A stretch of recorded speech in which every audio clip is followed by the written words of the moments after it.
সে যে হোক, তার এই স্বাধীন বাংলাদেশের রাজনীতি করার অধিকার নাই, তাকে নির্মূল করা হচ্ছে আমাদের রাজনীতি। বাংলাদেশের রাজনীতি করবে যারা বাংলাদেশ পন্থী আছে তারাই। সুতরাং এই ফেসিবাদের দুশমন বিশ্ববিদ্যালয়ে যারা আছে, এসকাপের মধ্যে যারা আছে, সবাইকে এই বিশ্ববিদ্যালয় থেকে তাদেরকে ব্যবস্থা নিতে হবে এবং তাদেরকে চাকরিচ্যুত করতে হবে। এবং একই সাথে আমরা আমাদের ঢাকা বিশ্ববিদ্যালয়কে আমরা একটি পলিটিক্যাল কনসাস এবং একটা একাডেমিক ইনস্টিটিউট বানাতে চাই।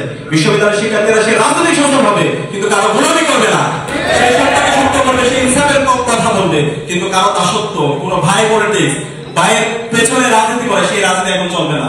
এবং একই সাথে আমাদের বিশ্ববিদ্যালয়ের যে মূল কাজ, জ্ঞান উৎপাদন করা, জ্ঞানের পরে শিক্ষার্থীদের উৎকর্ষিত করা, গবেষণার পরিবেশ তৈরি করা, গবেষণায় বাজেট বাড়ানো, বিশ্ববিদ্যালয়কে একটা পূর্ণাঙ্গ একাডেমিক ইনস্টিটিউট হিসেবে রূপান্তর করা, সেই জায়গায় বিশ্ববিদ্যালয় প্রশাসন কাজ করবে। আমরা আশা রাখবো একই সাথে বিশ্ববিদ্যালয়ের নিয়োগ প্রক্রিয়ায় মেরিটোরিয়াস ইস্যু হবে। বিগত ফেসিবাদী আমলে প্রায় সহস্রাধিক শিক্ষক নিয়োগ হয়েছে, যাদেরকে দলীয় বিবেচনায় নিয়োগ হয়েছে।